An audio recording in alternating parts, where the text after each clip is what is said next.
Hello and welcome to the Build With Baer Workshop. My name is Pat Bear. I'm here to build some model kits and to hang out with all of you. I'm throwing the Bear Cave, the Lego, the Scythe emote in the chat. If you're currently a subscriber, you can reply with those emotes. If you're not a subscriber, well, you can just use someone else's emotes or just say hi. And also, you should throw the emotes in the chat because Harold renewed his subscription. H-Bomb and Friends is here, 47 months. Thank you so much, Harold, for that. Lashbrook is here. Hello, Lashbrook.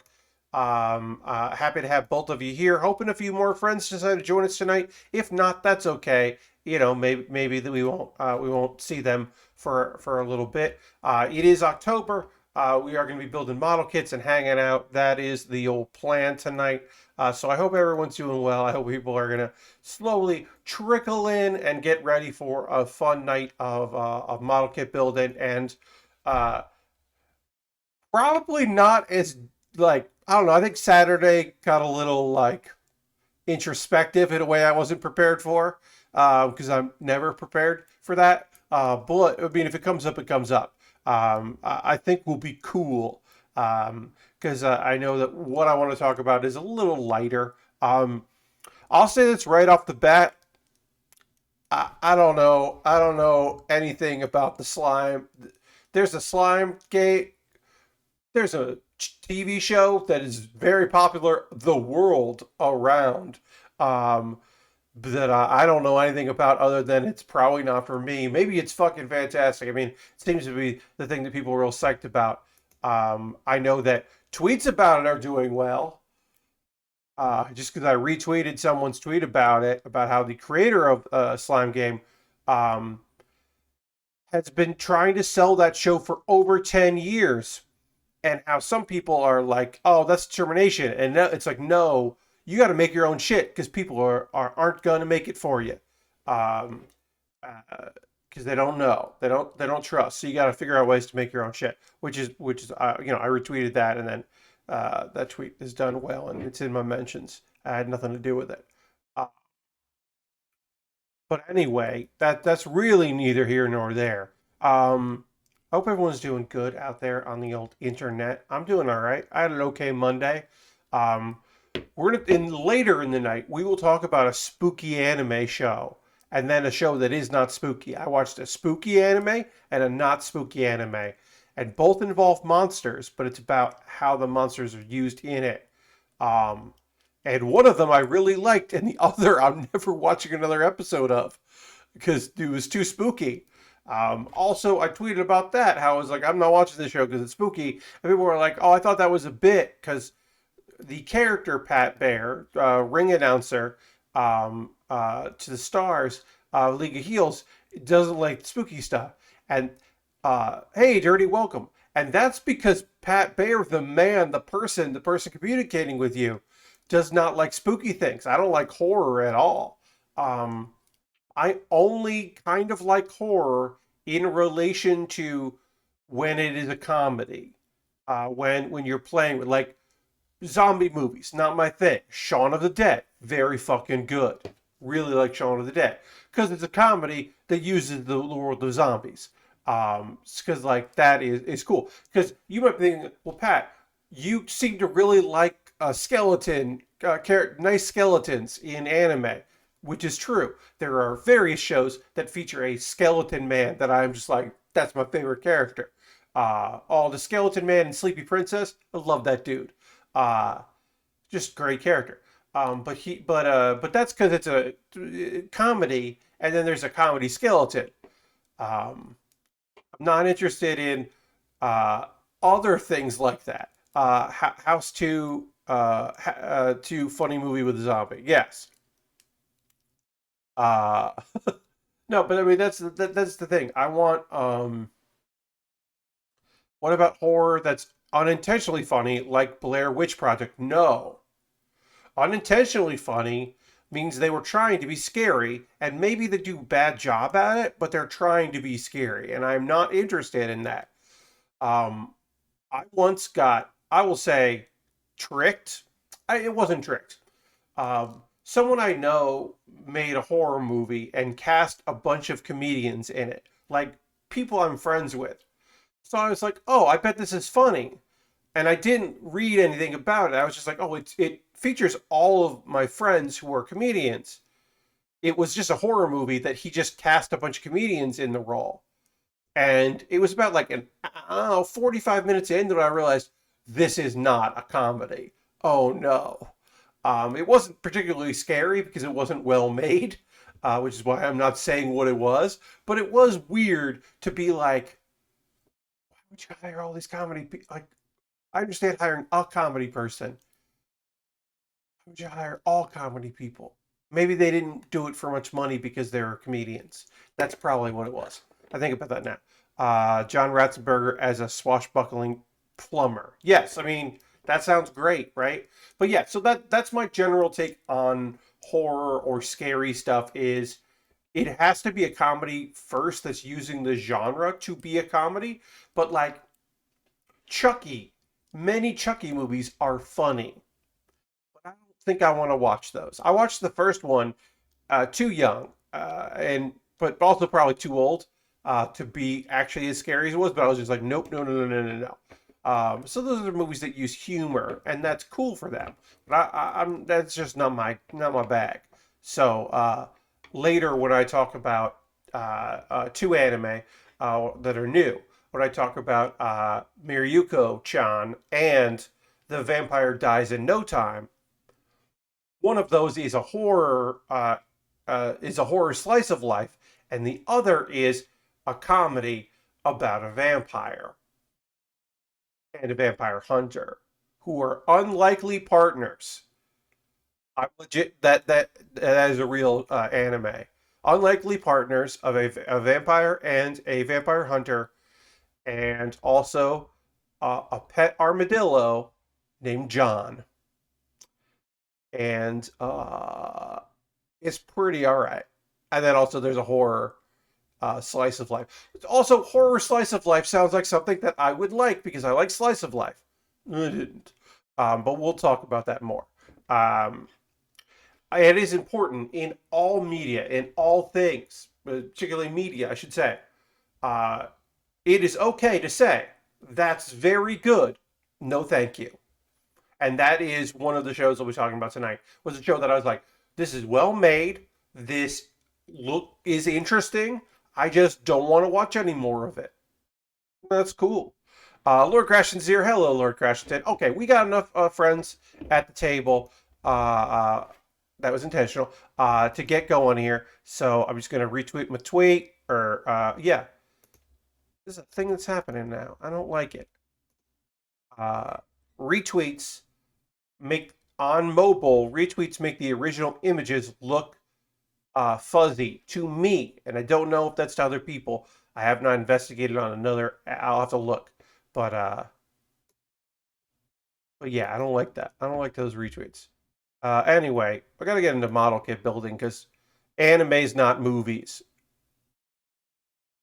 Yeah, I mean, indeed. I mean that's me to me. In media, it's okay to be like, this is I'm sure someone loves this. I just don't. Like, you don't have to force yourself to watch things because they're popular or called good by people or that someone you know loves. Like, your friend's favorite TV show might just be like, okay, I mean, enjoy it, but no thanks. And I get that. Especially with prestige television. We're often telling ourselves that prestige television is is so good that it's weird if you don't like it, and that to me is bad. That is a bad look. To be like, you gotta check this out. Anyway, the RGM 79 GM or GM 79 GM is also can be called that. We finished the legs, which is a weird place to start with a model kit. It's a mobile suit because it is a mobile suit. It is not a Gundam. It is a mass-produced mobile suit based on the 7.8, but it is a mobile suit. We finished the legs. That's weird. This is a kit from 2001, so that could be why it is weird in that way that we started with the legs and then built the feet. But we're gonna put those aside a little bit. We're gonna move on and we're gonna build the waist and the chest, which are all, I mean, the chest and part, top of the waist, and then there's the torso. Torso, whatever. We're gonna move. We're gonna put some parts together. Don't worry about it. It's gonna be okay. And while I do that, let's talk about a thing that's happening here, which is right now I am streaming slightly different from how I normally stream. And you may not have noticed, and hopefully you haven't noticed anything. And if you do notice something, let me know if something's weird, because I'll change it. But right now, I am kind of, sort of, using Ethernet. Right now, I am not using the Wi-Fi card on my computer. I am using the Ethernet port. And that Ethernet port is plugged into a device that is plugged into my wall. And that device is extending and grabbing the Wi-Fi from my Wi-Fi router. It is a Netgear Wi-Fi booster. Did I purchase this item? No. This is a used item that my dad's friend, a close friend here, has that he was using for a while, but he has recently switched to a different method to extend his Wi-Fi. And so he was like, do you want this? And we said yes. So I have noticed a difference. Obviously, not obviously, but you may know this is not going to boost our the upload speed. So we're not getting better upload here, but I am getting way fucking better download speeds, and my ping is lower. So that's fucking great. So I experimented with I did a bunch of speed tests with it. My regular Wi-Fi, doing the extender Wi-Fi, then doing the Ethernet to it.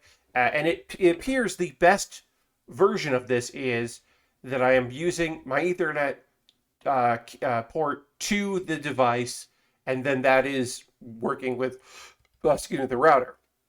And that is apparently, right now anyway, doing a good job. Now, I talked about this, how I was trying this out, and some people were like, and I explained, hey, if you are going to respond, you should just run Ethernet cables. Please don't respond that way, because that is not viable. This house only has cable coming in, a cable port in 2 rooms. The family room, called the Carolina room down here, which is an attached room to the house, and my parents' bedroom. So if I want to put the router, the cable modem and the router in the bedroom, I still have to run Ethernet from there. Now, if I had a cable hookup here in this room, the room I'm in right now, or even the office next door, I could have the router be there and then plug in with Ethernet, and that would be great. And in fact, last February and this coming February, when my folks are out of town, I will move my setup into the Carolina room, and then I will be run through Ethernet, and that'll be great. But that is not an option. So I will say downloads, very good. Upload, the same. Upload has not gotten better. It would be weird if it got better, because I'm already doing the best I can via Wi-Fi and what we're paid for here. My upload has only gotten better when I am using Ethernet, and it's not much better with Ethernet, unfortunately. But download speeds are way better, and it seems to be more stable right now than just using regular old Wi-Fi without it. So I'm going to be using this for a while. I'll see how it goes. The nice thing is, if something gets weird, then I just switch to the regular Wi-Fi, which is still active. I haven't replaced anything. I am just using this extender, which should hopefully work great. And I will obviously keep you posted if that changes. I'm not particularly expecting anything dramatically different, but who knows? All right, why doesn't this want to stay in place? There we go. That's in place. Okay. putting together our chest here. We'll panel line this once it's all connected because I got to put a sticker on the front, and some of this won't be shown anyway, so we can just wait on that. A thing that I could get, which I used a long time ago on a job site, and I haven't used since, but also people were like, "Hey, you should look at this. It got cheaper," which is the power line Ethernet adapter, which basically you plug one of them in into a wall, and then you run Ethernet to your router, and then you plug another one in the wall, and you run Ethernet from that to your device. And it's meant, the way they are selling it is, hey, if you want to use Ethernet on your smart TV because it doesn't have Wi-Fi, but it's not, but it's not near your router, which seems okay, sure. If you're in a TV in a different room, but you want to have it on there and it doesn't have a Wi-Fi, and you don't want to get a Wi-Fi dongle because that doesn't work on your TV. Like, this is the solution. And I'm like, is it? Maybe it is. Anyway, apparently those got cheaper and better than they were the last time I looked at them. I put one on my Amazon wish list because it's still pricey. I don't necessarily think I'm going to get one. Here's the real thing. I don't really want to spend $60 to find out the wiring in this house is bad and it's not actually going to help. So now I'm like wondering, I mean, maybe I can return it if it's not going to work for me. But I'm like, do I want to risk that? Do I want to do that? I don't know. If you have thoughts, feel free to put them into the chat because I always love to hear what y'all have to say about these things. But I just don't know. I don't know if that's how I'm going to go with this. Does anybody have an experience working with power line Ethernet adapters? I did a modicum of research. I know that there are some that are more expensive that give you 2 Ethernet ports. I don't need that. I just need the one because I just would want to plug in my desktop to that. But I don't know. I don't know if that's going to get any better. Also, hey, the T, welcome. Also, in general, the real solution is to get better internet here, and then also get a cable hookup so that I could put the actual router here in my bedroom. But that's not going to happen. That's just not feasible. Not Powerline Ethernet, but I have had amazing results with Nest Wireless. I was always under the impression they're not great, but can't really say personally. Yeah. So Lashrock, that's the thing. My experience with them weren't good, but that was a long time ago, and a couple, I will say 3 different people were like, hey, you should take a look, because I posted that, hey, I'm trying out this Wi-Fi booster. And I had a couple people being like, you should check out Ethernet,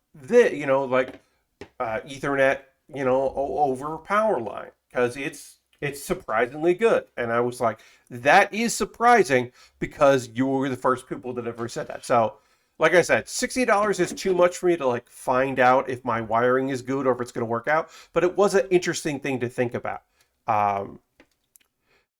This booster is nice because also I'm the only one using it. Basically, it sets up its own Wi-Fi name.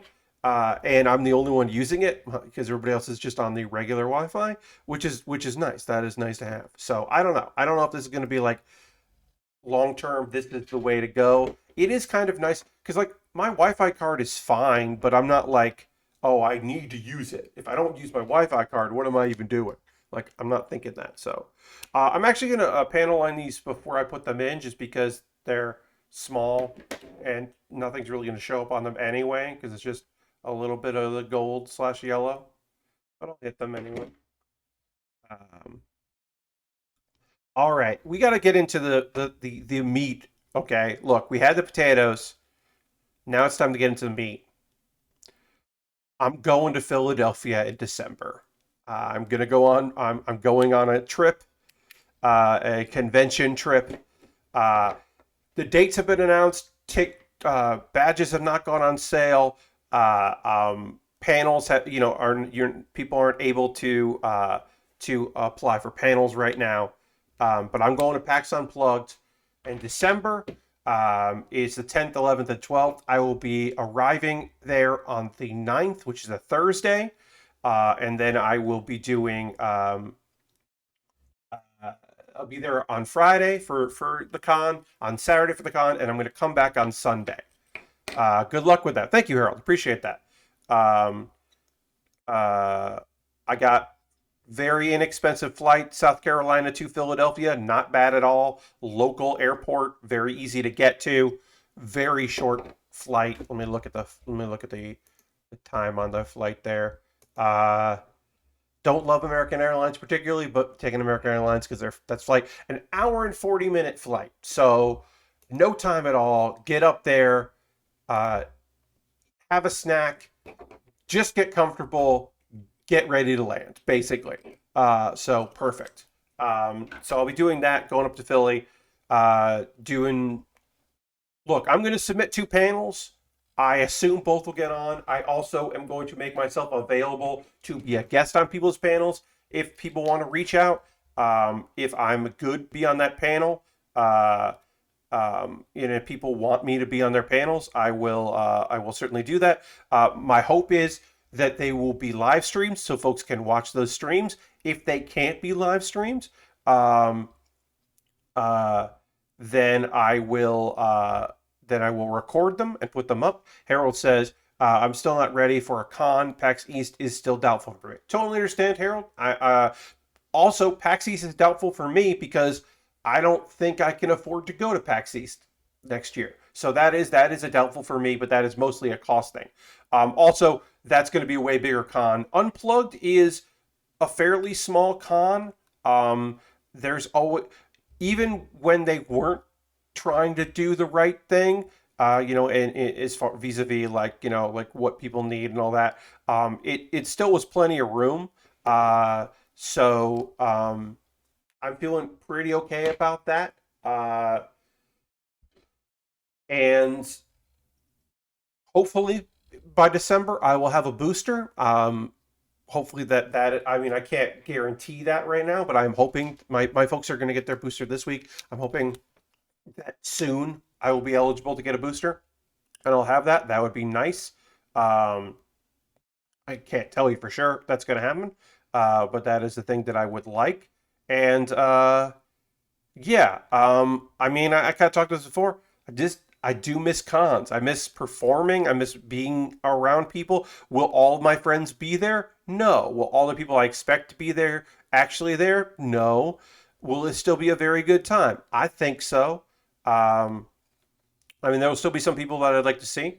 So, what can you expect this from me there? Well, I'm not going to stream while I'm there. Outside of if I'm on a panel that's on twitch.tv/PAX, 1 or PAX 2 or PAX 3 or whatever. PAX, I should say, not PAX 1. PAX 1 is not a thing. They have /PAX/PAX 2 and /PAX 3 because they didn't think about that at the time. Not forward thinking on their part. Anyway, I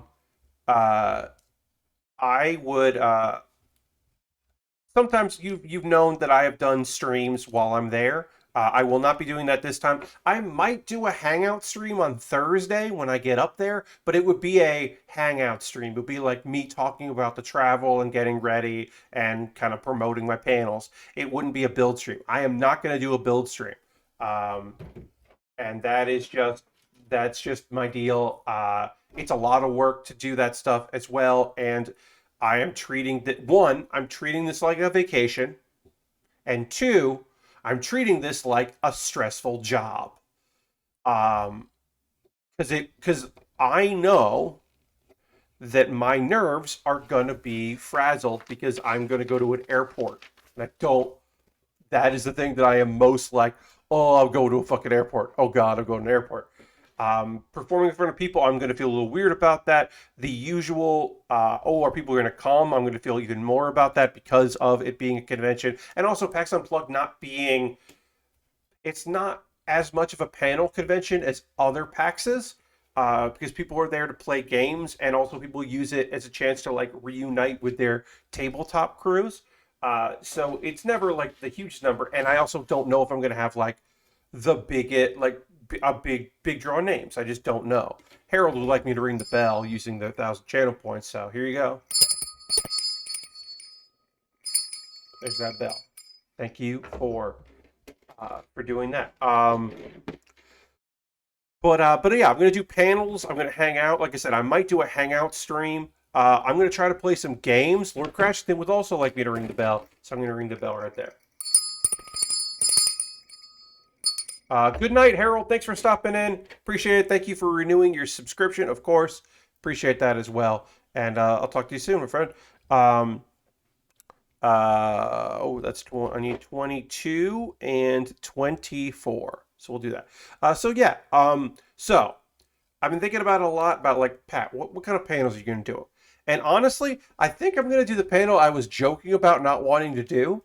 Um, so improvised postmortem, the tabletop edition, that is a thing that I did at a previous PAX, and I had a good time doing it. So I would like to do that again. I probably won't have as many people as I've had before, and I think that's fine. We won't be. I will be at the podium, or I'll just be sitting at the table. Maybe I'll just go up to the podium to like intro and then sit down. We won't be having people go up to the podium all the time because that is bad. Because I want people to just sit down, and be socially distanced and do all that. So, improvised postmortem feels like that'll happen. Now, I was joking, not joking, but I was discussing the idea. We'll start there. I was discussing the idea of perhaps doing a panel where I talked about improv and improv. The fact that if you're playing tabletop role playing games, and sometimes and card games as well. Some card games as well. You're already doing improv. You're already an improviser, which I still fully believe to be true. I'm not like here to say I don't still believe that. I still believe that is a true thing, but it would be like here's some warm ups, here's some exercises you can do, here's some stuff to get into it. Here's what I think like the differences between the long form improv and that. It's basically a TED talk or a long like discussion, and I was like, I kind of like that idea, and do like purposely doing something that is a little more academic and a little less entertainment panel. And then I was like, so many people do that, and they're going to be dry panels at that convention. Do I need to be doing another dryish panel? Like, it'll be entertaining because I'm an entertainer and that's what I do. But like, is that shouldn't I do a fucking comedy panel? Shouldn't I do something funny and fun? Like, isn't that my jam? Isn't that my like style? And the answer is yeah, that's my style. Like, that is what I should be doing. So that's what I'm gonna do. So I think the second panel that I'm going to submit, and I can't tell you if it's going to get picked up or not, or either one. Like, I assume both panels will go through, but I don't know. I'm going to do Pat Bear's Anime Club, ranking tabletop and card game anime, and I will come up with a better way to say that in the future. But right now, you could just assume that is what I'm going to be doing. And the basic idea of that is, I pulled the wrong face part here. Sorry. The basic idea of that is that I am going to be doing a panel in the Pat Bear's Anime Club series. Now I've done 3 versions, 2 for online, 1 for PAX East, which was Pat Bear's Anime Club yelling about the shows we love. And for part of me thought that might be all I do for conventions, is just yelling about the shows we love, because that is a fun idea. But why? But to make it so it works at Unplugged, which is a tabletop and card game convention, why don't we do the thing that people seem to actually like, which is ranking things, and rank like is Yu-Gi-Oh S tier? What about the other Yu-Gi-Ohs? Is Yu-Gi-Oh GX S tier? What about the one where they ride motorcycles? Is that S tier? What about like the Bakugan game, like anime? What about that one? Like Dice After School Dice Club. What about the anime about gambling that involves dice? Kagu, I can't remember. Could I conclude the one about fragments of poems, the battle like Shefaru, which I've never been able to say the name right, and I would have to learn how to say. Is does that count? I think it does. I think that like the pulling like building parts of a poem because it's a competitive. That's a tabletop game.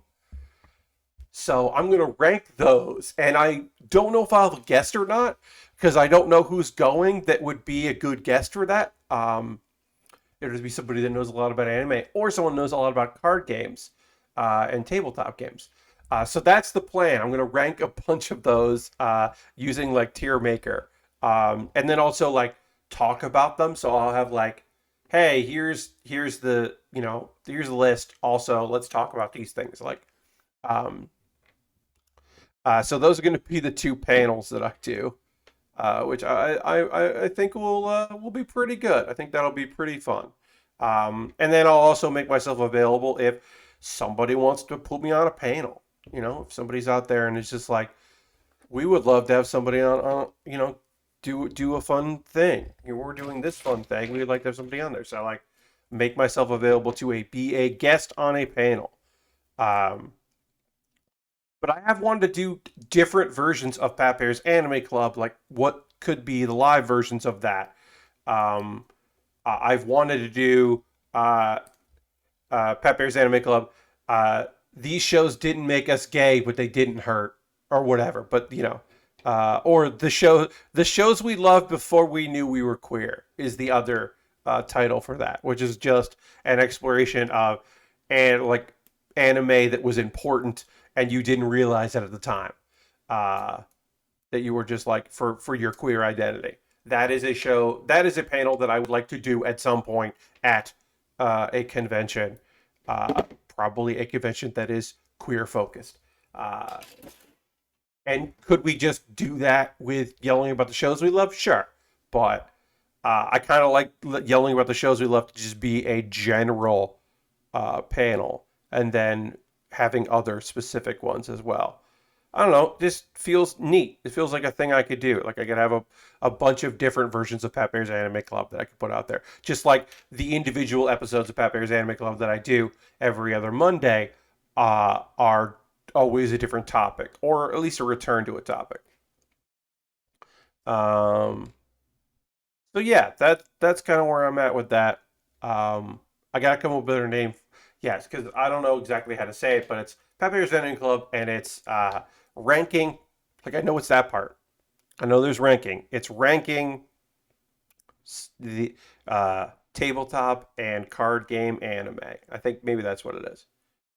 Uh, and I'll leave like a spot available for people to like the audience to yell out shows that I didn't include because I won't include all of them out there. Like probably not gonna rank every Yu-Gi-Oh, but we'll rank like I don't know, maybe we'll rank like three of them.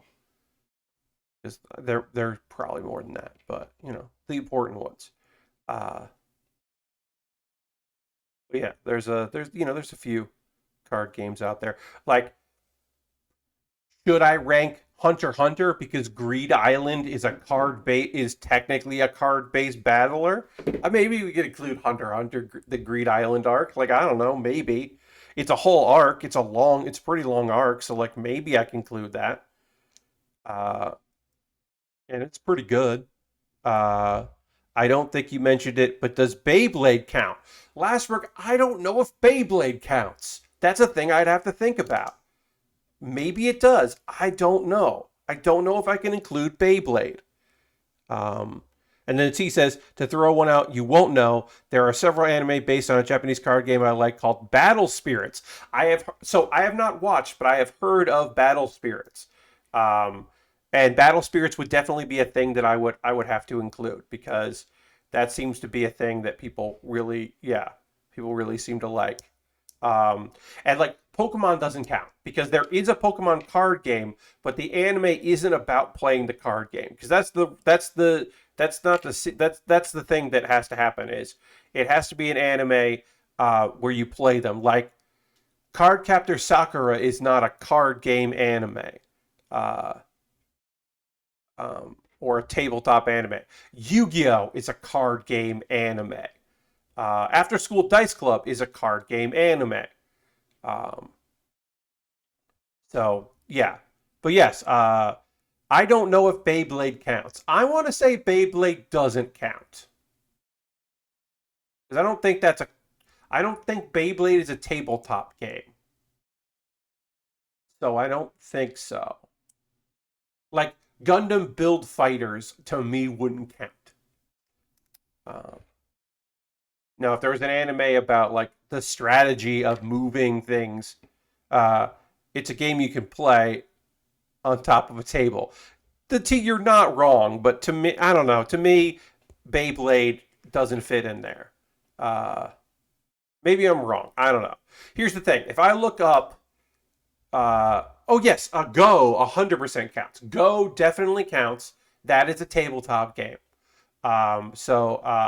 Hikaru no Go definitely would rank there. And I would say, I mean, it's a tabletop game that also involves ghosts, or at least a ghost. So that's pretty good. That's a pretty good reason for that to be like totally something I want to do. Yeah, I was just about to say, what about hundreds of Go anime? Yes, there's certainly a few Go anime, and that would definitely be able to rank. Um, So yeah, so that's where I'm at right now. Is that is a thing that I think would be fun to do. So I'm going to pitch it. Because also that's a panel I could do by myself. Not that I'm dying to do something by myself, but like I don't know, like I don't know if I know tons of people are going to be at this convention, and if I'm focusing on booking a bunch of people for improvised postmortem, I don't know if I'm going to have a bunch of people to book for another convention, uh, or not the convention. I don't know if I'm going to have a lot of people to book for uh, two different panels. So if I can have a panel that I can just do, and I'll be like, you know, quote unquote audience participation, which you know, outside of cheering and booing, I'm not one for audience participation, but there was a big like cheers and like and groans. Like the first when Jacob wanted to talk about Sword Art Online at the first Pat Bear's Anime Club at PAX East, the audience was just like not wanting to do that, and it was fucking great. It was so funny that the audience was just like, no. So I was very happy about that. Um,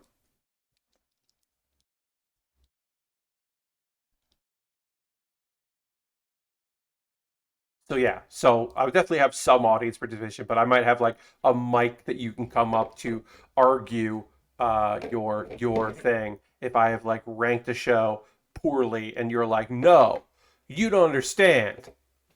That's actually secretly the best Yu-Gi-Oh anime. It's the one where it's a school story. GX, that's the best one. And I would be like, is it? Um, Also, it'll be fun because they'll be like, I'm not including all of them. And you'd be like, you didn't include my favorite. Be like, tough shit. Uh, let's see.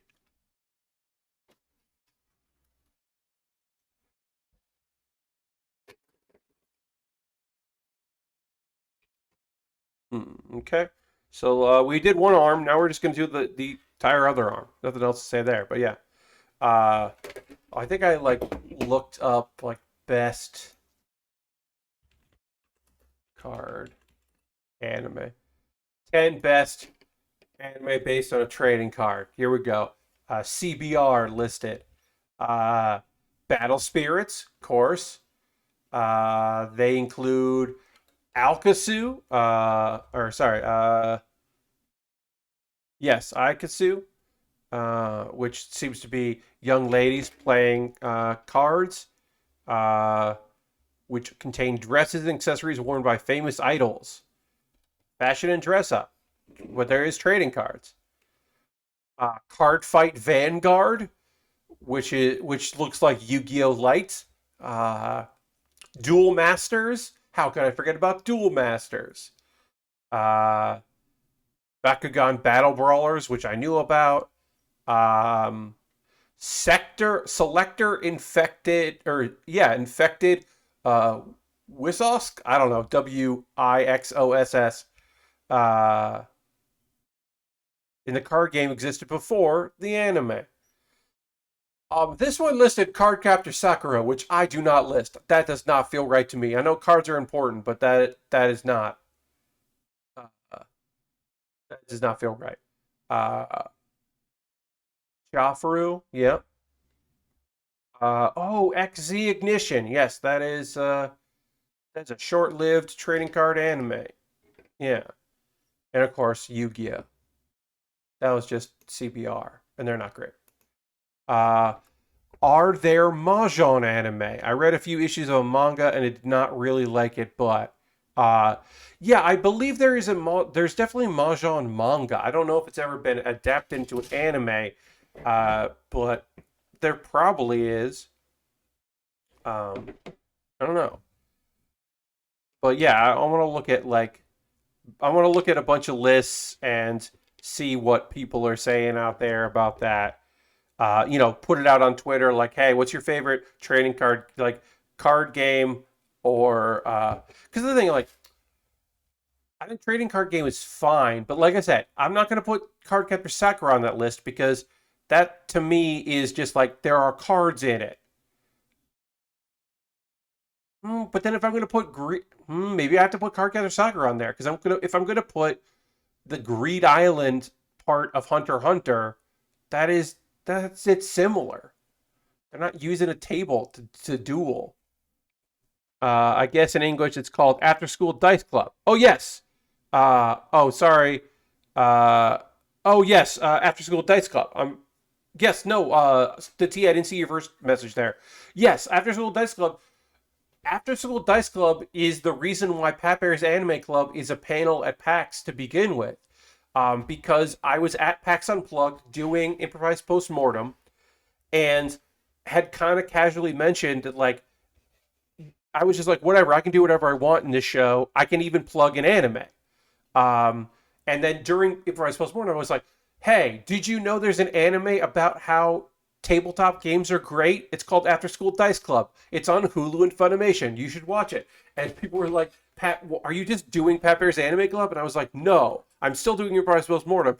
But also, this is my show, and I could just do another thing where I tell you about how beautiful that show is, about how it is a show that explores the wonderful world of tabletop games through the eyes of a young lady who is just finding out that she matters and deserves to have fun and that she is not an empty shell of a person and she can have friends and have good times and pleasant fucking memories. Uh, and it's beautiful. And also, if you like the weird subgenre of uh, Japanese voice actresses who are also speaking slightly with a German accent because one of those characters is Japanese and German, and that is just a thing that is I did not know I was happy to hear, but I am. Yeah, I think that's a lovely show. I think it is a beautiful story. After School Dice Club was great. And I just kind of promoted it. I was just like, hey, you should just watch this. And then someone said, like, Pat, I'd go to a panel where you just yell at me to watch anime. Because that's kind of what I was doing. I was like, because I didn't feel like people were watching it. And it was one of my favorite shows that year. And so I was like, playfully perhaps mad that people weren't checking it out, and they're like, "Yeah, I'd go to a panel where you just yelled at me, told me what anime. Sorry, you yelled at me and told me what anime to watch," and I was like, "That should probably be a panel." I have to. I dropped a part here, so hold on. Oh no, where'd it go? I found it. Oh,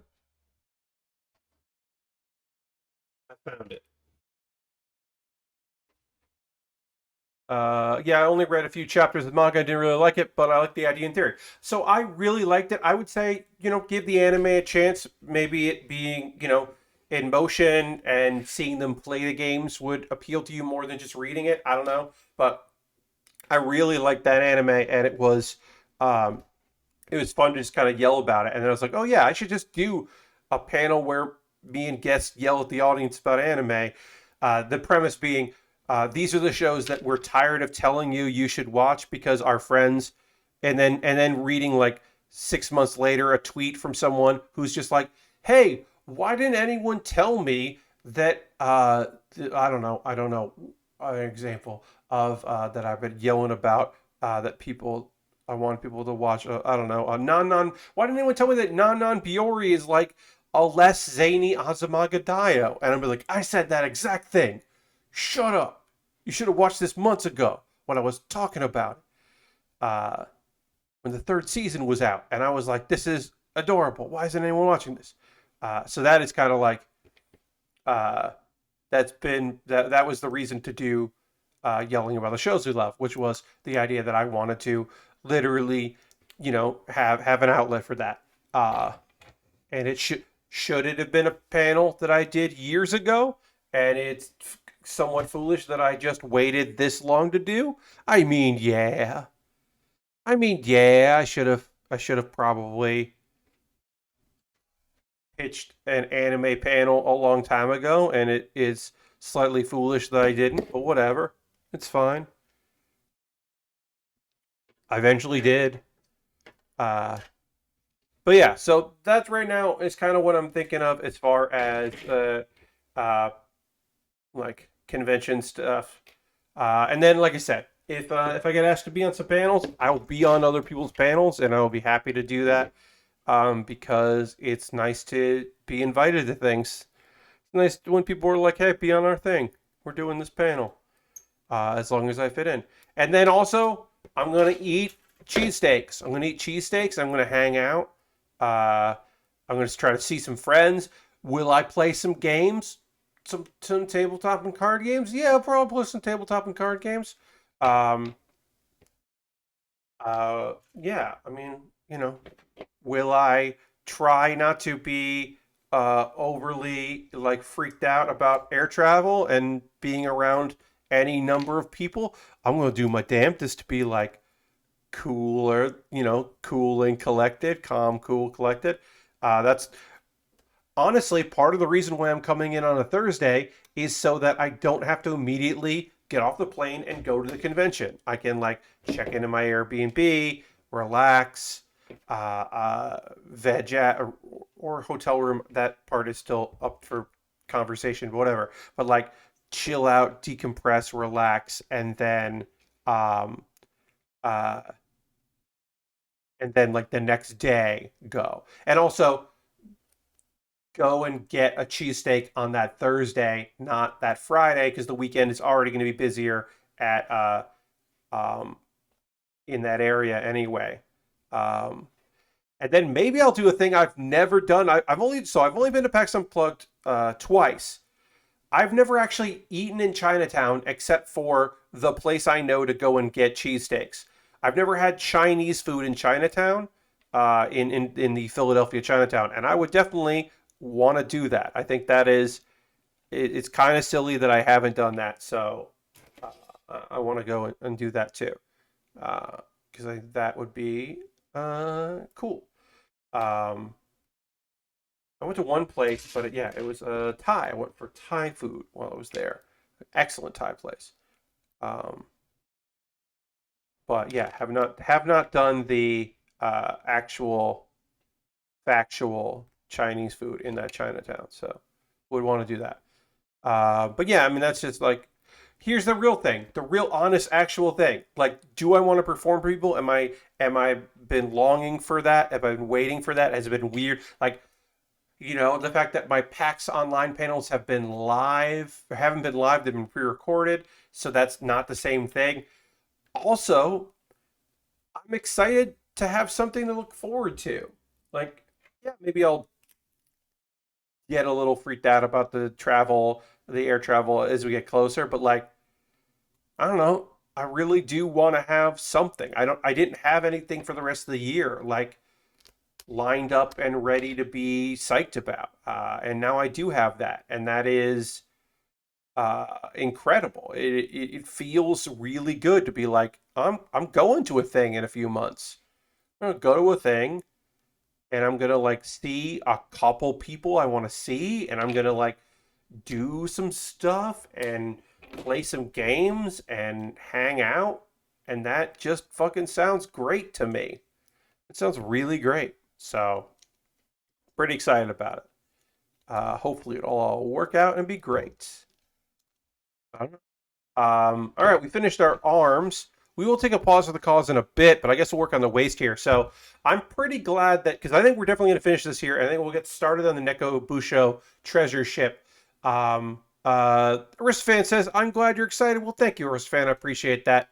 Hi. But yeah, I am excited to have a thing. The T says, cat boat, cat boat, cat boat. Yes, the Neko Busou Treasure Ship. The Neko Busou line is a thing that has existed for a few years. I've never built one. One did appear on Amazon, so I did pick it up. And it is the treasure ship. And there's two ways to build it. We're just going to build the way is on the photo, but there's an alt way to build it. And maybe someday I'll buy a second kit and build that way. But we're going to do it as intended here. Also, what's the deal with this? I'm guessing it's a Gundam, but not a Gundam. So I don't have a good explanation for this. I believe this was somebody's idea of making things with leftover parts or leftover ideas. Like the cats look like they're not porcelain, but they're made to look like they're porcelain. And then they are paired with a bunch of random ass stuff, like weird half ideas. Like I don't know why they exist. I'm grateful that they do because it's wonderfully weird. Oh, what I'm building right now. I thought you were talking about the idea of Neko Busou. Oh, so this is the first mobile suit based on a Gundam. So the RX-782 is the first Gundam, the original Gundam. So this is the RGM-79 GM or GM General. The production model, yes. So the idea of this is that they're like, let's mass produce it, and it's not they don't call it Gundanium. I forget exactly what they call it, but they call it like titanium ion, ivory. I forget, but the original Gundam is made with one particular metal, and this is made with like a step down, which is basically it is titanium or something similar, and it is the mass production, and it moves pretty well. It actually moves faster on ground than a Zaku does. Gundanium is a wing thing, Lastwork, yes, but like a lot of people use it as shorthand for what a Gundam is made out of, even though it is like officially just in like wing. But basically, titanium, like a particular type of titanium, is for a Gundam. This is a production model based on that, which is why the shield is similar, and it does have like a beam thing on the backpack, but not the same kind of thing. So it's similar, but it is a mass production. This kit itself, not the suit, the kit is from 2001, so it is an old kit. It's literally 2 sheets here. It's just these 2 sheets, and then there's the polycaps and 1 sticker, which was the chest sticker here. So that's actually pretty rare. That it isn't even 3 sheets here. But yeah, this has been so far a pleasant kit to build. It was weird to do the legs first, as I said at the beginning of the stream. That is just weird. That is a weird thing. You just do the legs first, but I'm like, okay, sure. And now we're building this. Then we'll work on the Neko Busou, which is just a weird little extra thing. A line. A little weird mobile suit line. But something I wanted to build for a long time. And then supposedly my Gundam Planet order is coming soon, so I will have the AE-86 and I'll have the Conan figure, and I'll have the, I forget the third thing I bought, but none of them were Gundams. It's a Greninja. I'll have those kits coming, and then I have something coming. Do I have something coming from Amazon? Oh, I have a Amazon. I have a couple things. Uh, let's see. Let me check my orders. I have one Lego thing that's a small Lego thing that I'm saving for later in the month. That is holiday themed. Oh yeah, and then on Wednesday I'm getting the Exia Repair 2, which is, I mean, the Exias aren't that different, but I'm getting that as a high grade because it was reasonably priced, and I wanted to have another high grade around because I don't really have much of a backlog. So I'm trying to build up my backlog without breaking the bank log. That's not good. That wasn't good. Don't listen to that. You didn't hear me say that. I didn't say that. Um, but yeah, I want to build more, you know, Gunpla and Lego and stuff. I gotta pick up one of them Lego cars too. Uh, so I don't know what I'm going to build after Neko Busou. It'll be something for my backlog. Look, I'm going to guess my $10 patrons are going to vote for the AE86, and I'm going to build a non-glue kit uh, of the A86. Like, that's something I figure I'll build next. But also, they could pick Conan or Greninja. I don't know. I don't know what they're going to pick, but I'll build what they say. All right, so we built that. That's going to go in here. We got to get the part there. We got to get the backpack. We got to build the head.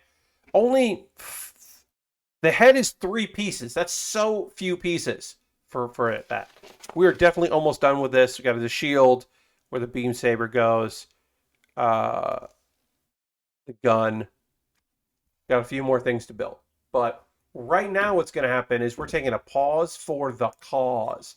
I'm going to talk about ways you can support the channel. If you don't want to, you don't have to. You don't have to listen to this if you don't want to. But I'm going to talk about ways you can support what I do here. I encourage you to hang out. If you can't do any of the things, I understand. That's fine. If you would like to be able to assist me in some way financially, that would be rad. I would appreciate it. So I keep doing this silly stuff. We already have people throwing the Bear Cave, the Lego, the site, the mode if you're tier 2. Becoming a subscriber is an easy way to support what I do. Using your Prime Gaming token, if you've got that, your Amazon Prime linked with your Twitch.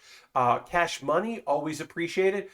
Throwing in some money there will be great. Jam is here. Hi, Jam. Welcome. You could gift a sub. We don't have anyone at the gift sub leaderboard right now because it's a new month. You could join, gift 1 sub. You're at the top of the leaderboard. Bits and coins also always appreciated. You could do that and cheer and be the top of the leaderboard. That would be great. You don't have to do any of those things if you don't want. If you've been gifted a sub, you can convert that sub to a subscription. That's another way to support me.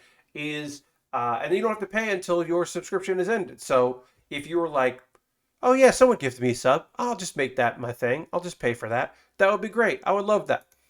Patreon.com/PatBear is another way to support me. If you don't want to go through the Amazon process, you don't want Twitch to have your money, I get that. You go to patreon.com, there's a $1, $3, $5, and $10 tier. Various different ways to support me. Would love to see a few more folks over there, a little bit more cash coming in there. That would be great. Also, youtube.com/PatBear is my YouTube channel. Obviously, subscribing to that is free, but if you would like one video a week early, my Wednesday videos, if you want those on Tuesday, so tomorrow you get a video, you go to youtube.com/PatBear and join in there. Become a member, $2 a month. That works for that. Yeah, that is another way to support me is on YouTube. Direct donations, everything I make through AdSense, through Twitch, through Patreon, through direct donations, which I'm linking here, all goes back to me buying model kits and equipment. So your money goes a long way towards me building stuff on stream, which you seem to like, so you can keep helping me with that. Sorry, I'm just getting comfortable there. Coffee, Streamlabs, and PayPal. And if you donate with coffee or Streamlabs, a little pop-up appears. Not with PayPal, because I don't have a good way of doing that. There might be one. I've just never seen it. Let's see. Other ways to support me. Hey, the next thing I'm going to be building, the Neko, was bought on my Amazon wish list. So that's why I'm building it next. If you would like to buy something off my Amazon wish list, I will shoot a video, a dedicated video on my YouTube about that kit and talk about it and talk about you if you would like. And then it'll jump the queue and I'll build it next. So I won't build the A86, which I would like to build, or Conan from Detective Conan, aka Case Closed. I won't build that next. I'll build your thing. I've got Lego sets. I've got model kits, high grades and master grades. I've got inexpensive kits, very expensive kits, kits that keep changing its price, and I have to keep adjusting because I like to have it in money order, lowest to high. Kits that, and then some equipment. As I said, I put those power line Ethernet adapters because, like, I don't know, that could be very helpful to have. But I figured I'd put that up there, and then also a new SSD would be good to have. And then a toolkit because my tweezers aren't great. Because sometimes people are like, I would like to help you, but I don't know what kit to buy. Well, here you go. I put another of those monster trucks that move around, the Technic Getaway truck, because that was a fun build. It was a pretty simple build, but, like, I don't know, that was fun. So I put another one of those up there. And again, I'll shoot a video if you buy something there. We'll get back to building in just a moment or two. Alternative to that, if you don't want to buy from Amazon, and I fucking get it, you could go to USA Gundam Store. You buy a gift card to USA Gundam Store. They send you an email with the code. You then DM me on Twitter because my DMs are open. Send me a message, whisper here on Twitch with that code, and then I will buy something on USA Gundam Store. And I'll still shoot a video about how you bought this or bought the card for it. And then I'll also, it'll jump the queue and I'll build the next. Okay, a couple more things to share with you. I have a Discord. Feel free to join my Discord. It's very chill. I post build photos at the end of every stream. People post stuff they're working on. I post links to videos that I put up on my YouTube. People promote themselves that are in the community. It's a nice little place. You're welcome to join it. I would love to have you there. What else? Oh, going into... sorry, let me scroll up here. Yes, a couple links. Pat Bear's Anime Club. I've talked about that tonight, about the live versions I've done. This one was done, this was one that I did, I recorded it. It was my summer wrap-up and my fall preview.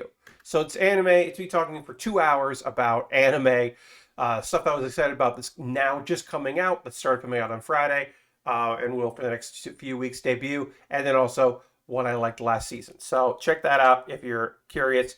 Best of Build With Baer. Every Wednesday I put a new episode out. These are just clips. This is actually a clip from that Pat Bear's Anime Club, which is me describing how very different and not at all identical the two cats that are both named Happy are in Fairy Tail and Eden Zero, which are made by the same creator. And the cat, those two Happies could not be more different. I really go through explaining it because it's important to know.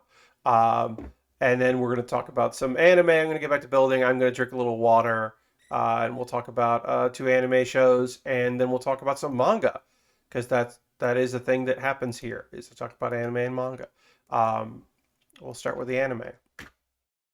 All right. And then we're going to continue to work on the RGM-79 MG or GM, I should say, or GM. All right. So I watched 2 shows. Mieruko-chan, which is on Funimation, and Vampire Dies in No Time, both on Funimation. I'm gonna watch, like, I think 2 or 3 shows this season on Funimation because I'm not gonna keep watching Mieruko-chan, but I am gonna keep watching Vampire Dies in No Time, and I'm also watching Jobless Reincarnation, which came out on Sunday. But I will not be covering Jobless Reincarnation here because Rudy sucks so much. The animation is beautiful, and I'll go over it at the end of the year and talk about how, like, parts were cool. But the main character sucks so much in that thing that I don't want to do the play-by-play. So I won't be doing play-by-play on that. But I will talk to you about a show that I could see you liking. The Collective. There's definitely an audience for Mieruko-chan. I'm just not that audience. Like, I just know that I am not super psyched about this particular series, so I'm not gonna watch any more of it. But I'll tell you about it because it's interesting. It is. So we open with a girl freaked out in her home. We don't know anything else about what's going on except that there's a girl. She's freaked out. The power isn't working. No matter what she does, she can't get the power to work. The lights come on. But then the microwave comes on its own. What? And then it turns off. And then the fridge door opens on its own. What the fuck? And then someone crawls out of the fridge like it's coming out of the well or coming out of the television. And it's fucking scary as shit. And the girl freaks out. And, oh wait, that was a TV show. That was just a TV show that someone was watching in this anime. And our main character is watching that. And we know her name is Mieruko-chan, but she is called Miro, I believe, or Miru. But the hosts of the TV show, like the Elvira style hosts, are like, "Oh wow, what would you do if that happened to you?" And the woman that's hosting it, co-hosting it, goes, "I would just pretend like I didn't see anything." And the guy's like, "Oh yeah, that is a plan, you know." Anyway, our main character wakes up the next day. She heads to school. She meets her friend Hannah, who is, got a lot of energy. That is a way to describe her. And then they have a weird run-in with somebody who's a student in another class they don't know. And she's just like, she's maybe going to say something, and then she doesn't say anything. She just keeps walking. I should also mention that both Hannah and Mieruko, Mieruko, have these ugly charms, like these cell phone charms. They're both, or bag charms, and they're both like ugly characters. That thing of like the ugly cute, like it's a bunny with a big frown on his face, and then there's another one that's like a weird little like monster, which was odd. It was an odd thing to see, but anyway, throughout the whole day, there's like moments that feel weird and unsettling. There's this air of like, this is weird. Something weird is happening. This show is weird. You keep waiting for it to get fucking scary, and it doesn't. But there's that tinge, and you get like the idea that she's feeling this weird vibe. And anyway, after school, she realizes, oh, I left my charm somewhere in school. I'm going back for it.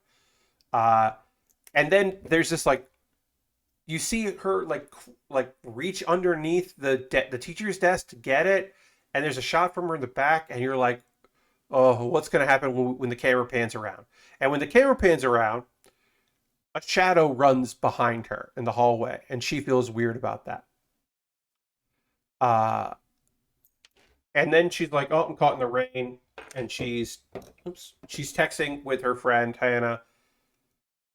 And then we get our first weird thing that happens, like, to this girl, which is the photo she sends keeps getting sent back to her over and over and over again, and eventually it morphs into like a monster, and she throws her phone, and then she looks and she's like, oh, actually it's okay. Weird. I don't know what's going on with me. And she looks up, and there's this horrible ghost monster visage, and the ghost is like, can you see me? Can you see me? And it's, hey, I want to tell you right now, folks, it's fucking terrifying. I already didn't love the art style because it's like, it's not, it's done on computers in a digital style, but it's definitely done with like CGI to be digital. So it's not awful looking, but it does feel a little uncanny. Anyway, she pretends she can't see anything. Like the girl said on the program the night before. She just like totally pretends like that this is not happening. And eventually it leaves and she can go home. because it decides that she can't see it. Um, so she goes home, and guess what's in the bathroom mirror? She sees the bathroom mirror, another fucking ghost. And even that asks like, "Hey, can you see me?" Eventually leaves her alone. Is convinced that she can't see it, and then she goes to bed, and then there's this fucking ghost being like, "Mama, mama," in her bed, and somehow she does fall asleep eventually. She wakes up, and there's another ghost at school that is just saying like, "Good morning, teacher," right in her face. Uh, and then that's the end of the episode. Look, do I think the girl that like they had a weird run in actually sees ghosts and was like thinking about telling her like, "Hey, there's a ghost around you," and then doesn't? Yes, I believe that is what's happening here. Um, am I gonna keep watching this? No. Do I think it's well made? Yes, I think this is a pretty great horror slice of life. It's just too much horror, and for me, it's too fucking scary and too spooky, and I don't want to keep watching it. But if what I just said appeals to you, you should check it out. It's next week. It'll be free on Funimation if you don't have an account on Funimation. I believe that it won't be free until next week with ads, so you'll have to wait. But it could be the thing you've been waiting for. Um, if you wish that like uh, when they cry was a little bit like there was more of the like fanciful parts, then maybe this is for you. For me, it's too fucking spooky, and I don't want to watch it. I just don't want to watch it. It like got my heart pounding in a way that I was like, I'm not interested in this, so I'm not going to continue watching it. Now, another show that is brand new came out today. Is called The Vampire Dies in No Time. And this is more my speed. Is it a show about a vampire and a vampire hunter? Yes. Um, oh, yeah, Amethyst. The show I was talking about is called My Mieruko-chan, Mieruko dash Chan. I'll put the two I'm going to be talking about here back in the chat. Yeah, no problem. Yeah, it came out, I believe, yesterday, so it's a Sunday show on Funimation. And Ghost Valve says, "I enjoyed the manga for it and just wanted to know." Yeah, like, look, I think it's well made. I think the opening song is kind of fun because the opening song is the main girl having a fucking breakdown and freaking out about what's happening to her, and it's frantic and kind of enjoyable. And then the closing song is just like kind of cute, so like that's fun. But this thing fucking freaked me out, and I don't want it to be a thing that I know anything about anymore. But maybe you'll look at it. Anyway, The Vampire Dies in No Time is what I'm looking for. It is a comedy that happens to be about a vampire and a vampire hunter. Rolando, the world famous vampire hunter, he hears a kid's been kidnapped. There's been a kidnapping. Uh, and by Draluc, Draluc, Draluc's castle. Oh no, Draluc's castle is there, and a kid got kidnapped. Oh fuck. Well, our vampire hunter is gonna hop into action, take care of business, make this happen. I feel like I feel like this is not. This should be sunken in more. This head is wobbly. Hooray! I'm gonna take this apart and figure out what's going on here. So I'm gonna take this off here. Anyway, are both these shows spooky because it's October? I assume that the reason why both of these are out this month or this season instead of earlier in the year are because they're both spooky. I can't tell you for sure that's the reason, because the last season of Japanese Ghost Stories came out like last season, the last series of it, instead of this season. So it's not like everyone's doing that. but at the very least, it could be. That's why. So anyway, Rolando's like, he's like busting in. He's got like his cool lines. He's like, I'm gonna save this kid. You can't defeat me, Dralik. Dralik was behind the door and instantly dies. And you're like, cool, anime over. Nope, because Dralik is an immortal vampire. By which I mean he dies all the time and can just come back from the dead or reform. And he basically, he becomes sand, and he says the Japanese word for sand as he falls apart each time. Which is fucking weird as hell. It's very weird. All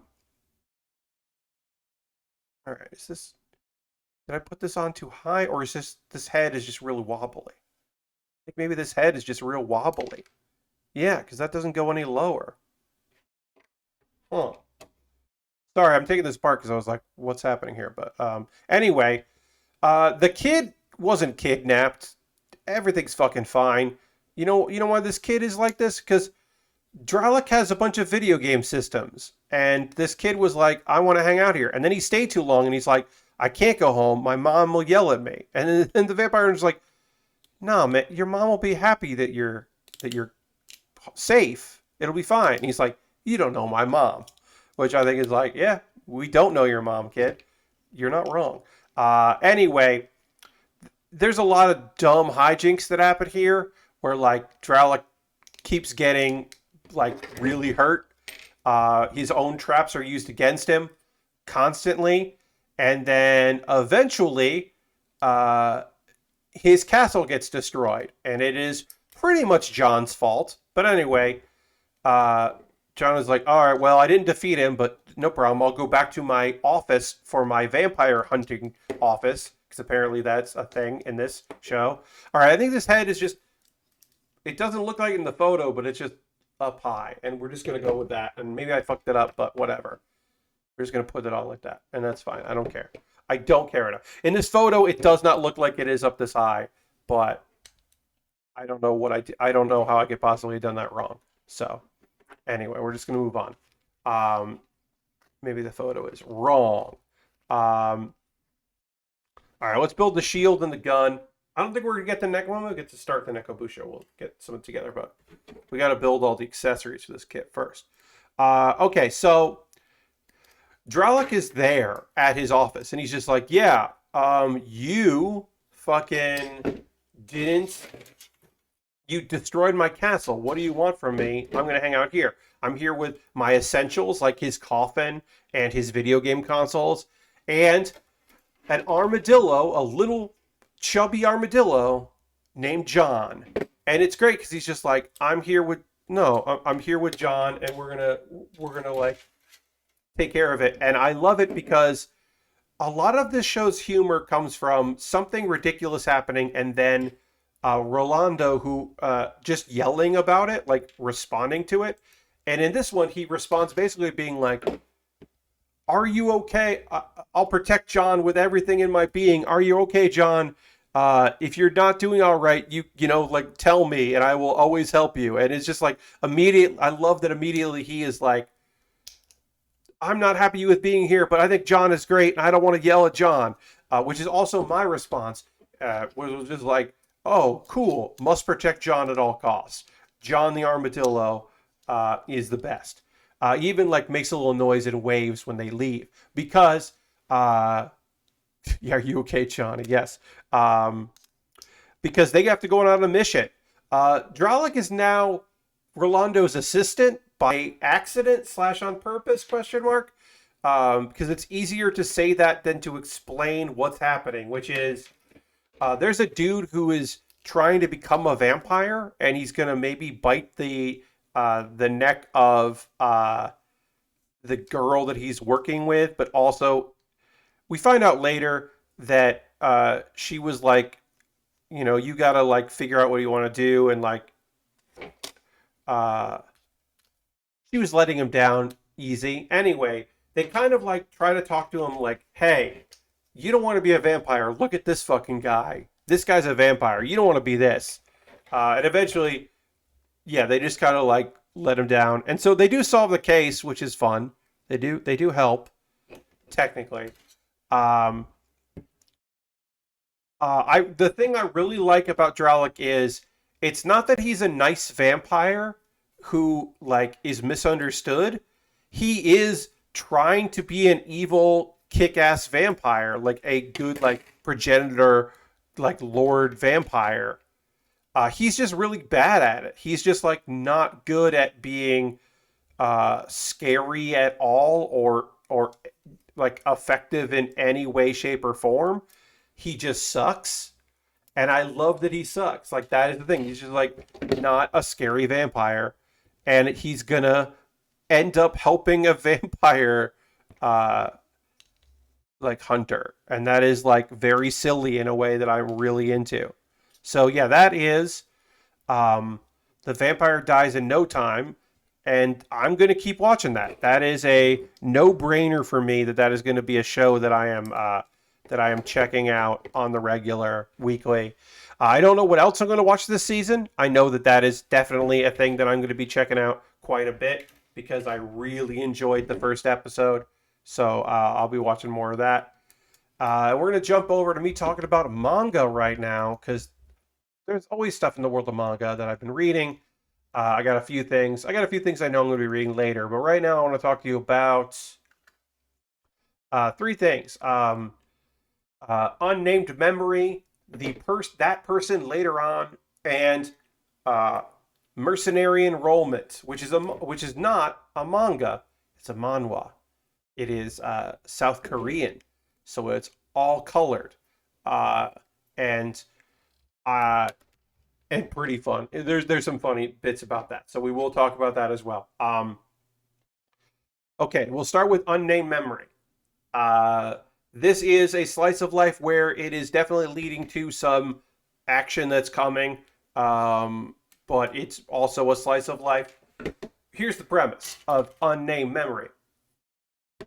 The whole royal family, the crown prince and his family, have been cursed, wherein any woman that is giving an heir to the crown will die. And the curses believe that it's like, oh, okay, well, you're cursed, you can't have any children. And then it comes to realize, actually, yeah, if it's that this curse that's put on one of the witches. There's like 6 witches in the world, or five witches in the world. One of the witches did this. It's that people are not strong enough to. Most women that don't have a lot of magic power aren't strong enough to be able to survive because of what's happened. It's not all of them, but it's a lot of them. So our main dude, the prince, handsome, strong, like charismatic, cares about the people, prince. He visits one of the 5 witches, and he's like, "Hey, can you cure me?" And she's like, "Possibly, but probably not." And he's like, "All right. Well, will you be my wife?" And she's like, "What?" He's like, "Yeah, you're one of the witches.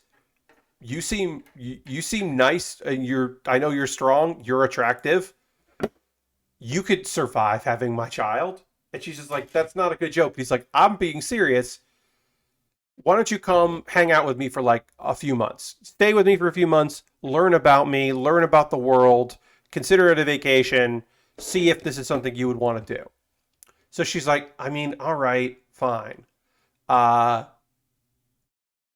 and there's some conflict happening in the background, but most of it so far is a slow romance of like her giving him a chance, like seeing if this is a thing that she wants to do. Like at the very least, she can like teach magic, uh, and her assistant is like, "I've never seen you smile so much." She's like, kind of having a good time. Um, and yeah, and like the last chapter I read is basically, look, is there also a murder and there's some shit happening? Yeah. Things are getting real. It's not all slow romance stuff. There's also like some shit going on in the background. Like that is certainly the case. But that's kind of like minor compared to what else is happening. And that's our kit. We finished this. We're gonna get into the Neko Busou. I'm gonna take a photo of this. This is the RGM-79 GM or GM, and that is a built kit. Take a photo of that, and then we'll get into Neko Busou shenanigans. So there, and then I gotta take a photo here, and get this started. But let me just get a nice little photo. Great. So yeah, so that's Unnamed Memory. That's on my read list. I've been really enjoying it. I'm looking forward to checking out more of it. Okay, I'm gonna switch to Treasure Ship. You can see we got a cat in a treasure ship, and there's two ways to build it. We're gonna do the thing that's on the box, the treasure ship, which is this version down here as instructed. But there's also another version that we could build if we wanted to. But we're doing this. Oh, sorry. Yeah, there's also there's different little variations. We're going to be doing this version here. I don't know if I'll do the other ones, but so did you not watch the mech anime that dropped today on Crunchyroll? I did not. Is that, let's see, let me check the Annie chart here. I'm gonna look up the name here.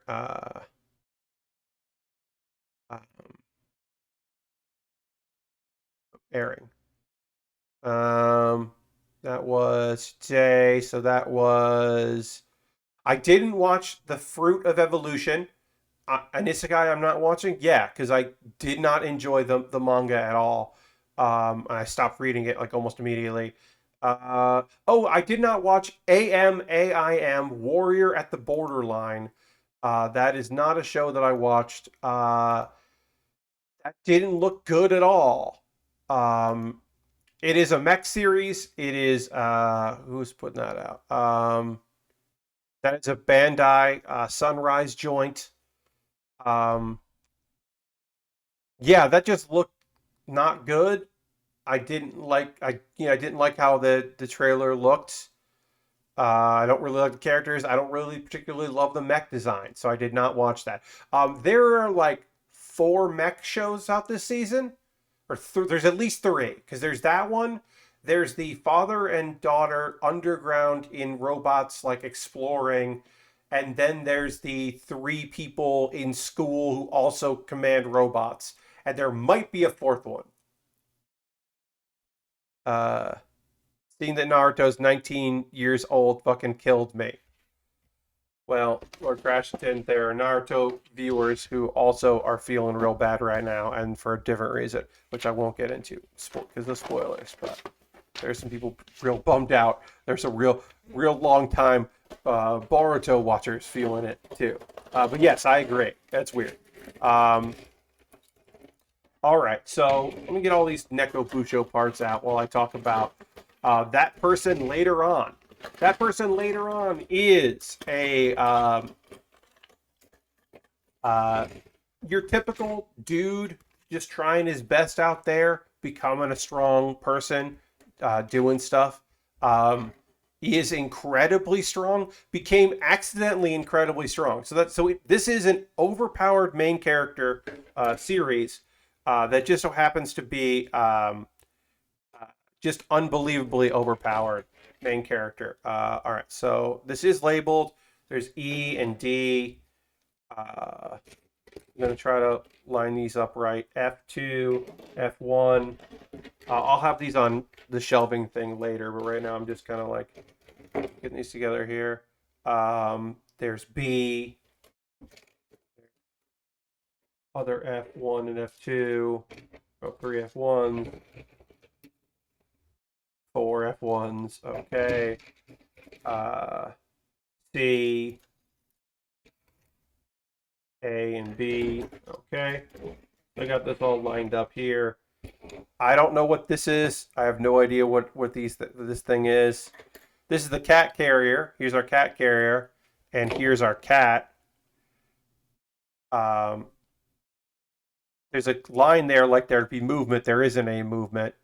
Oh, that's a part separator. Oh, okay. So we could do each build with this part separator. Oh, okay, that makes sense. It's a little catty part separator because they do want you to build all three. Yes, the figurine is pre-painted. It is a good cat. You're not wrong. Anyway, that person later on, the dude ends up going into this area that he should not. His ability is apparently that like eating stuff does not hurt him. Like he can just eat whatever he wants and survive it. And he ends up becoming incredibly strong. A little dragon joins his crew, and she's adorable. And she's the only offspring of the king of the fucking dragons, the Dragon Lord, and the Dragon Lord's wife. And so he becomes acquainted with them. And a thing I like about that person later on is consistently this story is about him. Okay, this doesn't say what number this is. These say numbers. These don't say. Why don't these say numbers? They just say like a lot of symbols. Say numbers. I'll get the numbers out that I can, but what am I doing here? These don't say numbers. Are there things in here that aren't numbered or lettered? I don't think so. All right, now I gotta look to see. Those two things, these things don't have anything there. Huh. Oh, do I have to do that first? Okay. All right. Now I get this. All right. This thing here that I'm building, I have to build this first. This is a necessary thing. Okay. Now I get that. Okay. I'm getting it. I'm figuring it out. I'll have to build these here.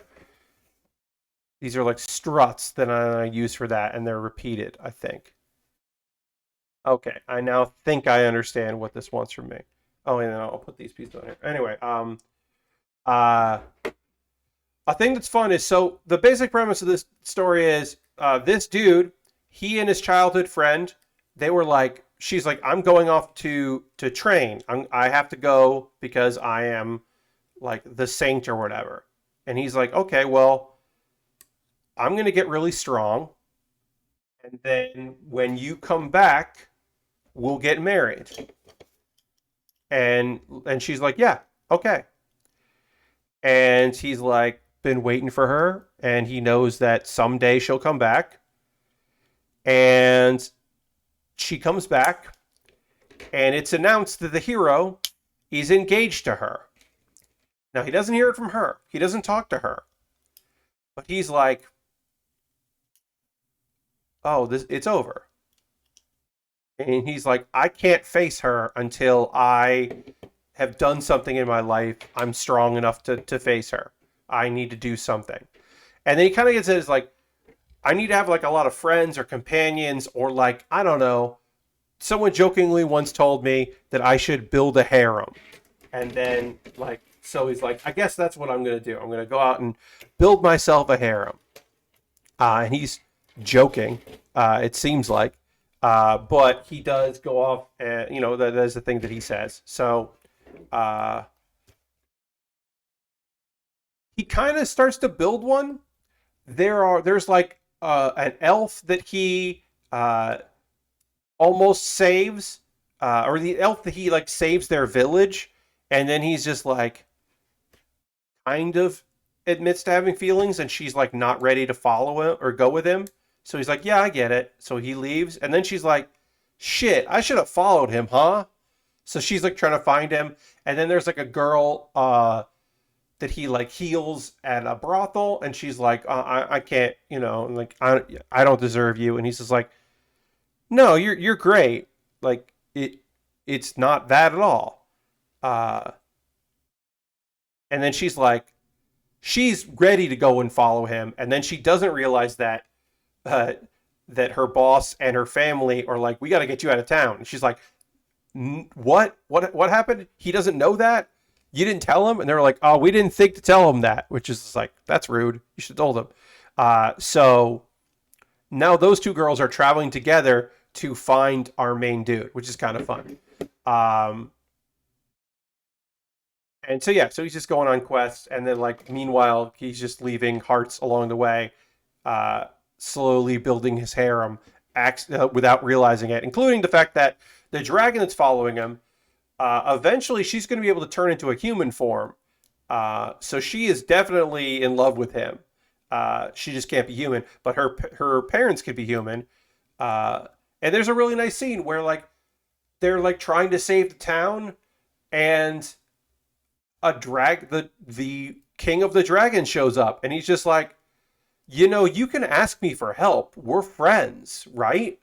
Like you lean on your friends. And he's like,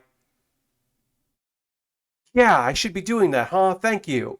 Which is just like, I don't know, it's a really sweet moment that he's like having this realization that he should lean, that like he can ask for help and he should ask for help. And it's just like, I don't know, it's a nice little moment in the show. Um, or in the story, and I liked it. So that's that person later on. I think it's decent. I think it's decent slash good. Um, it's on my pull list, so I'm gonna probably finish what's out there of it and see if there's more. Um, and the last story that I want to talk to you about is a manhwa. So it is a South Korean book. I don't read a lot of those because they often don't hold my interest. This one did. There's a lot more to read. That's the other thing. Like if it's not, unless it's like brand new, there's going to be a lot of chapters because they're sometimes pretty short. Sometimes they're lengthy depending on who's writing it, but often they're fucking long as hell. And this one it's an overpowered main character, but not because of magic or time travel or unlocking your chakra or anything like that. This is a story about what happens when a dude has been trained for 10 years to be a mercenary, and he survived from being a child until a teenager as a mercenary. What happens when he gets to go back home to South Korea and it just becomes a high school student, a trained killer high school student?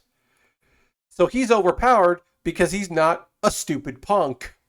He is an actual badass. Uh, Basically, this dude, um, he and his parents had a plane crash happen, and his parents died, and he somehow became a mercenary. He was just living, to survive. Somehow managed to do that. A gun for hire, making things happen, doing that thing. Good for him, I guess. Whatever. Anyway, eventually he saves a bunch of South Korean soldiers who are like, wait, you're young. What the fuck? And one of the dudes there who's like in charge is like, I want to help you. I want to help you get back to South Korea. And I'm not just going to send you back to South Korea. I'm going to tell you stuff you need to learn that you never learned so you can like adapt. Like, I'll get you a cell phone. I'll talk to you about how to use it. I'll go through, but like, I'll teach you like drills basically. Um, And one of my favorite thing in the whole thing, and like I'm not that deep into it, but my favorite thing that happened in this manhwa so far is one of the things he learns is how to play games at a PC cafe, because that's very important to normal South Korean kids, is go to a PC cafe and play games like Legends of League and Battle Rounds. And those are good fake ass names. Battlegrounds is so real, it's so fucking good of a name. But yeah, he learns about how to play those games with like other South Korean soldiers who are like stationed in wherever they are, um, so that he can like know how to play those games.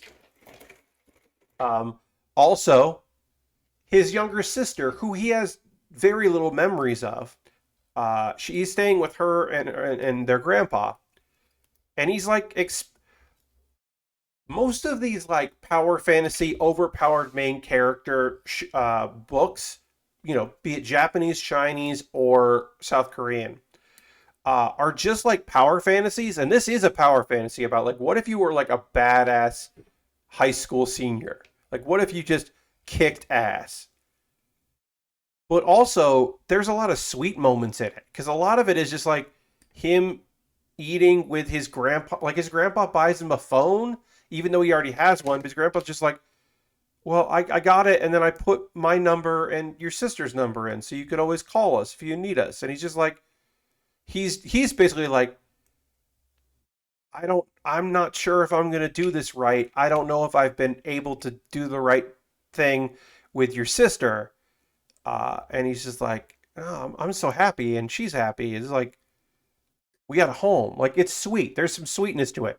Also, she's being bullied, and our dude does not take well to that. He does not take kindly to the fact that people are bullying his sister. He makes it very clear that they should back the fuck off. And then when they don't back the fuck off, he's like, well, now I'm not gonna.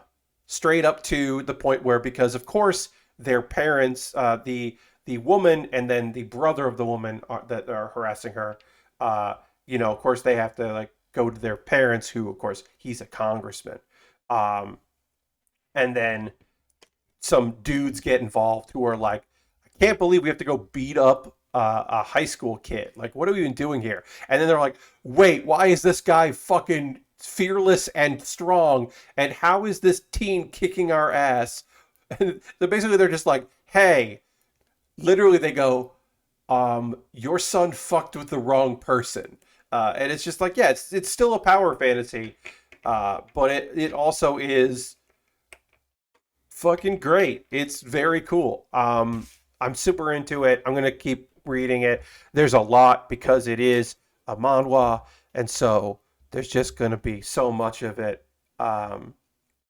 So I'm gonna keep reading it. Uh, and that is Mercenary Enrollment.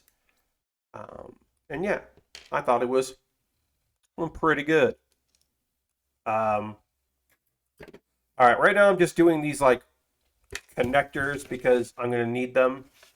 So I'm just doing them now. I don't know if I'm gonna need all four. I don't know.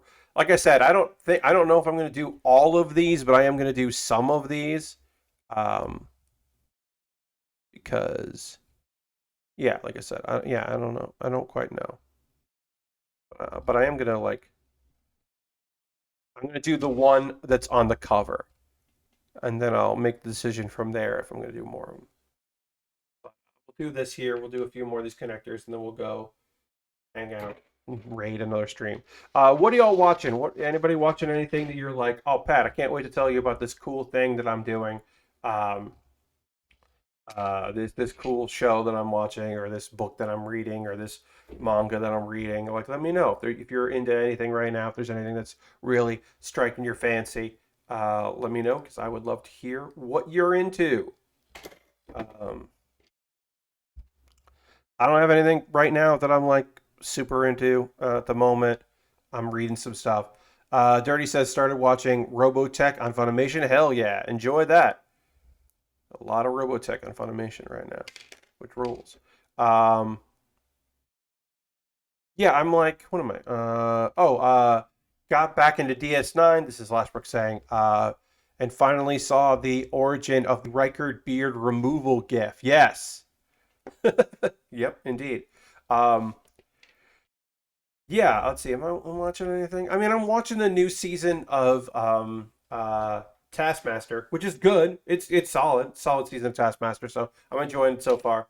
I rewatched all of season 2 of or series 2, because British or New Zealand, of the New Zealand one, which is one of the best ones, man. You're not a big fan of Kira Odo. Yeah, I think that was an interesting idea that doesn't go anywhere or do anything. They don't do anything with the idea of them as a pairing. I also genuinely feel like Odo Odo is then portrayed as being demisexual because it's about the partner, but I do think that it makes not more sense, but it makes more sense for the character, not necessarily the species, for Odo to be asexual. I do think Odo should be asexual. But I do read him as now, through hindsight, looking back, I rather enjoy the Oda Luxana pairing more. Yeah, I mean that was to me was never really a pairing because I don't think he was ever really really into it. But yeah, to me, I was now looking back, I read it as being demisexual, whereas at the time I read it as being more more of a just like an ace. Like I feel like it's probably an ace character. And now I'm like, oh no, probably Demi. Okay, so yeah, we got these components right, and now we'll be able to take those into making a thing and putting those things together to eventually make the base of this. And I think we only need two of these, but whatever. Maybe we'll need the other ones. Yes, we'll need the other ones for the arms. So we will need all the other legs. We'll need all of this anyway, so it wasn't a waste to do that. But that is going to be all we do today, was just getting some of it ready, which is okay, because we'll have we'll basically build all of this on Thursday, is my guess. Now, if you were like, Pat, what are you doing on Wednesday? Because you always do something on Wednesday. What's happening on Wednesday? It's more of the Fire Red Pokemon Randomizer. We're going to continue the Pokemon Randomizer for the Fire Red because that has been a lot of fun to do. So we're going to continue that because I'm just having a ball. So that'll be on Wednesday, and then of course Thursday's stream will be this. Working on this. We are going to go raid a stream. That is what we do at the end of every stream. We go for a raid. So I think we'll finish the Neko Busou on Thursday, and then after that, I don't know what exactly I'm going to be working on. My $10 patrons will be able to vote on what I do based on what comes in the mail by Wednesday when I'm going to send it out. All right, let me see who's streaming so we can go raid somebody. Again, Wednesday 9 p.m. Eastern will be the